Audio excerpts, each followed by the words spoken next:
Saya teruskan ya. Bab faslun fit du'a bil imamah fiddin. Bab kita berdoa supaya jadi pemimpin di bab.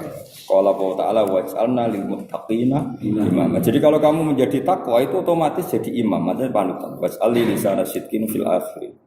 Ini uniknya Nabi. Nabi itu berdoa, ya Allah supaya saya dipuja-puja, dipuji-puji setelah saya meninggal. Karena tadi setelah orang itu berstatus soleh, saya ulang lagi. Setelah orang berstatus soleh, dipuji itu gak masalah. Nanti kan orang mengenang. Masya Allah Pak Zarkasi dulu ahli sholat, ahli sodako, kan gak masalah. Tapi bukan karena khadun nafsi, supaya orang ingin meniru sedekahnya dan salatnya. Oh dulu Gus Batu istiqomah ngajar di mana-mana ngajar. Saya itu betul, istirahat saya itu pas ngajar. Saya di Jogja itu biasa datang langsung ngajar. Saya tadi malam baru datang pagi ini saya minta ngaji. Karena saya itu merasa nggak dosa kalau sudah ngaji. Coba kalau intelektual atau pengamat tuh ngomong pendapatnya sendiri dijadikan syariat. Kalau di usul fikih itu termasuk dosa besar. Musyarak bikin syariat tandingan. Tersinggung kampus sih. Enggak, memang betul. Kalau agama lah, kalau urusan agama. Tapi kalau kamu baca teks itu namanya muttafik. Jika di usul fikih itu masalah besar, menambahkan syariat itu masalah besar. Sama lihat di Sulam Taufik. Kebaikan apapun, asal tidak wajib kamu harus bilang tidak wajib. Karena ijab malamnya wajib adalah dosa besar. Karena musyarak kamu menambahi syariat. Itu Abdul bin Mas'ud itu suka nyuipin orang-orang soleh. Ada orang soleh ke istiqomah duha itu disuipin sama Abdul. Karena takut temennya ini maktubah. Oh ini tidak maktubah. Nambah syariat. Makanya satu karang-karang gara-gara itu. Takut kena sweeping. Peraturannya ganti, nggak wajib.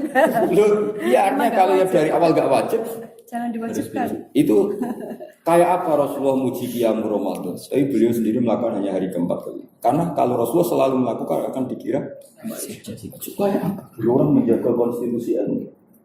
Nah setelah aman, benar-benar aman bahwa itu nggak akan difahami sebagai wajib, baru sahabat terawih rutin. Itu setelah aman benar-benar gak disalahpahami sebagai kewajiban. Kayak apa baiknya pakai sikatan itu siwak. Orang mau lapor ke mana saja harus sikatan. Masa mau lapor pangeran enggak siwak. Nabi tapi gak mau mewajibkan, hanya ngendikan ngeper. Laula an asyqa ala ummati la amartum bisiwak inda beli salat. Karena Nabi tahu normalnya orang soal Allah itu siwak. Wong soal pacar, soal mertua wae sikatan.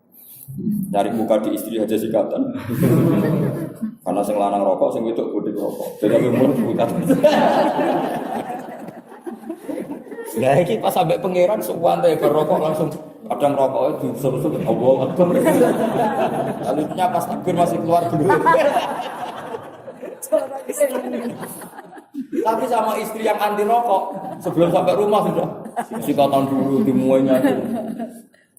Nah melihat seperti itu harusnya si waktu wajib tidak boleh sholat. Dan ini adalah termasuk istri soal pengiran. Tapi Nabi gak mau menambahkan kewajiban dalam agama ini. Akhirnya ngendikane ngemper tadi laula asyqa alam. Itu difahami oleh ulama betapa bahayanya ijabu malam ya. Sebenarnya itu pinternya ulama. Jadi dari hadis itu betapa bahayanya mewajibkan barang yang enggak wajib. Apapun posisinya sesuatu itu kalau enggak wajib ya tetap enggak wajib. Karena enggak boleh orang jadi musyarak menambah syariat. Apapun baiknya sesuatu itu enggak boleh diwajibkan lagi jadi musyarak. Makanya rata-rata orang alim itu tidak pati toreko, karena toreko itu paling suka nambah wiridan ini gak wajib wiridan. Makanya nih tinggal ulama itu roda musan sidik-sidik di toreko. Ya, tapi itu gak masalah, itu bagus, asal sama-sama ikhlas pasti bagus. Walau la tafwa inna sabah atau minggu apa saya tadi lah. Jalannya sendiri-sendiri. Ya memang.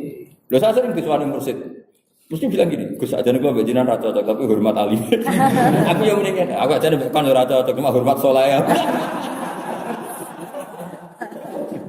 Wong bocah latihan wiridan suwengi ra mbok ulang halal haram terus carane istinja itu piye terus mbok ulang wiridan terus carane hubungan suami istri piye terus carane ngilangin najis bilang nggih di bab iku kula numpang jenengan. Barang aku jajal wiridan maca sekian lafaz gak kuat jebule mursyid ya apa. Saya belajar 2 jam kuatnya wiridan 10 menit.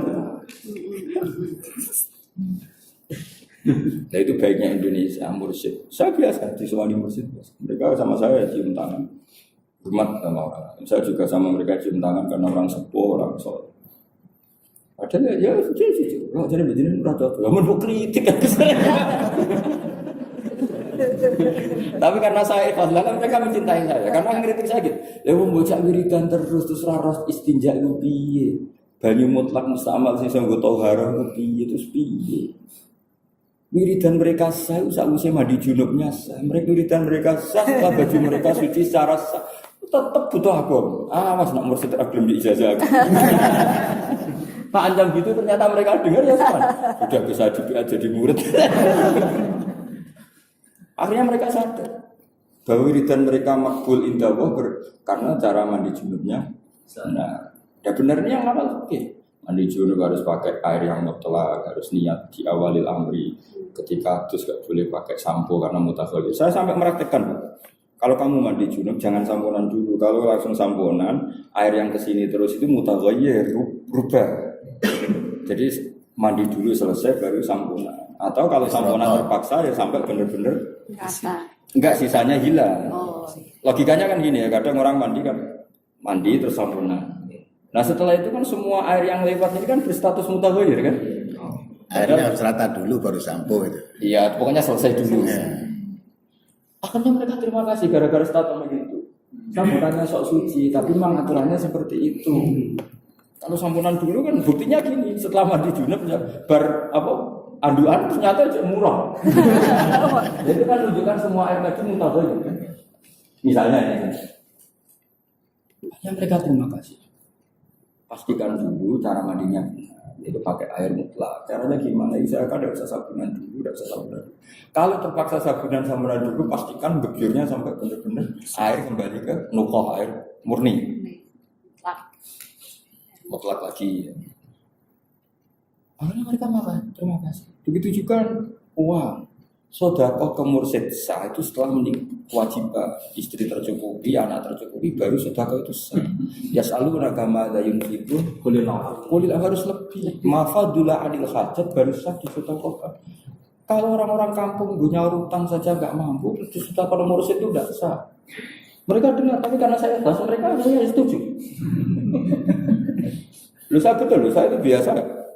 Bukannya saya sok baik, saya biasa punya, misalnya santri, umumnya kan wali murid salam tempel jadi. Kalau orang nggak punya mesti tak ganti. Meskipun saya terima, misalnya saya salam tempel 50.000 tak terima, tapi tak anggap utang sama. Nanti keselang berapa hari, 1 bulan anaknya tak kasih 100. Karena saya secara fakir itu nggak boleh terima itu. Saya lebih kaya daripada dia. Tapi adat orang Jawa kalau ditolak itu kan tersinggung. Maka saya harus melakukan fakir saya. Ini kan namanya saya al-ghani yaqbalu minal fakir. Itu kan nggak benar. Orang kaya nerima dari orang. Tapi mereka punya ekspresi mahabbah sama orang alim, ingin tetap salam template. Tapi kita kan tetap punya fikih bahwa orang fakir itu harusnya mustahik, yang berhak mendapat. Makanya kita ya jalan fikihnya, ya jalan etikanya tetap saya terima nggak saya kasih, tapi tak ambil itu.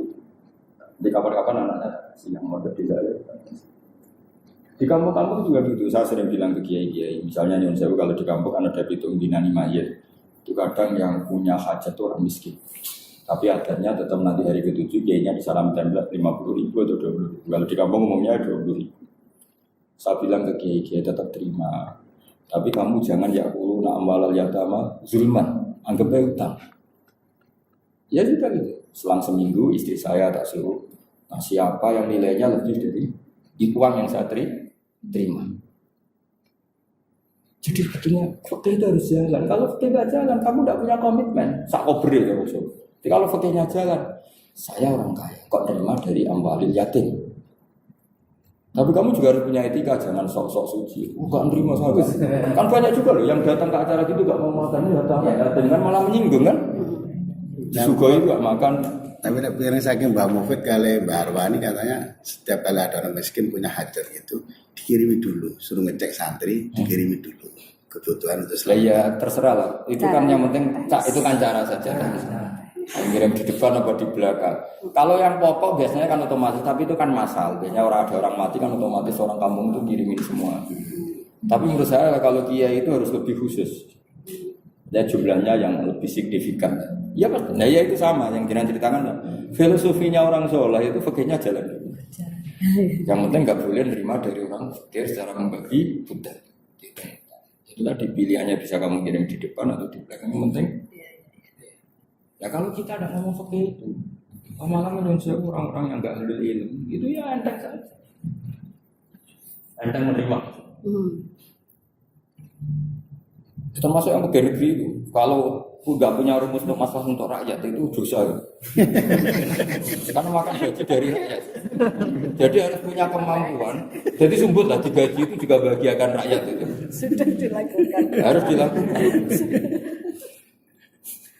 Ya dulu bapak ya pasti ada gitu. Ya senang kayak uang melarat, saya temu di toko, saya kebaik utang. Karena mereka sakit. Dulu Rasulullah itu ya sering dikasih hadiah orang Ansor yang lebih miskin daripada Rasulullah diterima. Jadi yang mirip ada Jawa lah kalau kan menyakiti kalau ada mengasih gak diterima itu kan sakit. Tapi dihitung utang. Ngitung utangnya supaya kita tidak ya kurun amal yatama. Sebenarnya yang disarankan Allah itu kan secara zulman. Kita makan di acara itu kan bukan secara zulman, memang diminta disuruh makan. Kalau enggak kan malah tersinggung, berarti tidak zulman. Tapi tetap saja secara fikih ganjel karena kita goni mampu makan hartanya orang yang tidak. Nah, tapi kalau tidak makan secara etika tidak etis, itu jelas tidak etis itu. Tapi banyak juga loh yang di acara itu tetap gak makan, masa ada etis. Paling tengah-tengah. Masalahnya jangan dengar Jogja petara di Jogja. Ya tapi fanatik, saya secara fikih itu fanatik. Tapi sekarang orang Jogja gara-gara saya ngaji gitu ya udah nerima. Ya orang banyak orang Muhammadiyah ngaji saya, orang PKS ngaji ya buat. Karena mereka tahu bahwa itu hanya fanatik ilmu, nggak fanatik asofia.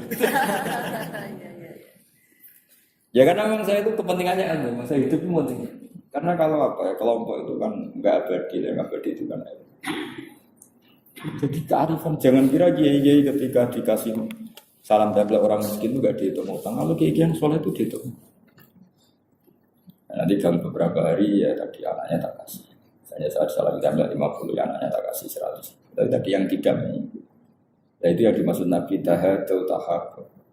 Kamu saling memberi hadiah maka kamu saling mencintai. Jadi sebenarnya Nabi itu enggak ini. Di mana-mana kebaikan itu kalau disorot pakai sigot mustarokah, wazan tafa'ala, wa ta'awanu 'alal birri wat taqwa. Kita menjadi kacau gini bernegara kan. Negara ketika baik bikin BPJS atau bikin apa saja lah, atau bikin dana tala apa saja. Semua kebaikan negara ini menjadikan masyarakat sebagai penerima. Makanya kita ini tidak sehat. Setiap negara ingin baik, itu masyarakat kok posisinya terus berminta menerima. Sampai yang nggak miskin mendaftarkan diri jadi. Di Quran nggak boleh ajaran seperti harus wa ta'awan. Kalau negara sudah baik, rakyat juga harus baik sama negara. Karena semua kebaikan negara merintahnya ta'awan harus saling menolong. Misalnya kalau negara baik sama orang miskin difasilitasi, yang miskin tambah kerja keras sehingga cepat menyelesaikan kemiskinannya. Ya? Terus nanti bisa menolong orang lain. Ada simbiosis dari kekayaan dia. Juga cepat apa? Kesadarannya itu. Ya, tapi kalau sekarang kebaikan itu biasanya sepihak, apalagi ada orang terkenal baik itu biasanya malah menjadikan orang sekelilingnya ini hanya buku, malas. Iya. Kan kadang mungkin pensiun mulang terus juga malah harus orang mulangnya ngaji aja. Ya saya teruskan. Saya baca. Waj'alna lil muttaqina imama waj'al li lisana sidqin fil akhirin. Ayatana hasanah tapi liyuk tadabi. Jadi semua nabi ingin dipuji-puji baik supaya apa? Liyuk tada supaya denut sapa bi ingsun. Kalau kamu terpaksa ingin jabat, ingin jadi raja, jadi presiden, jadi menteri agama, jadi pegawai kemenang, fastun fid du'a bil mulki tapi lil adli wal ihsan. Jadi misalnya Pak Jarkasi merasa punya kemampuan ahli Rasul Usmani. Ya Allah saya berdoa supaya jadi tim tasreh. Tapi dia ingin, misalnya ingin membenahi di situ. Misalnya ada orang pecinta perempuan, tapi pecinta yang bukan nafsu, pecinta yang ingin melindungi dari macam-macam berdoa. Ya Allah ingin jadi menteri pemberdayaan perempuan. Itu boleh. Ini namanya berdoa bil mulki, ingin jadi raja tapi lil adli wal ihsan. Jadi ingin jabat tapi karena ingin menyebarkan kebaikan. Dalilnya kalau Allah Ta'ala hikayatan Sulaiman wahab limul kala yang bagi li ahadin. Jadi semua nabi juga pernah berdoa jadi raja tapi dengan makna supaya bisa memasifkan kebaikan itu. Jadi jabat tapi ingin memasifkan kebaikan bukan karena hadun. Jadi misalnya ada orang alim alama ada peluang jadi qadhi fikih dia daftar supaya jadi qadhi benar-benar ahli kan karena ingin gajinya. Kayak apa? Sekutu nyogok. Dulu. Aku tuh tadi.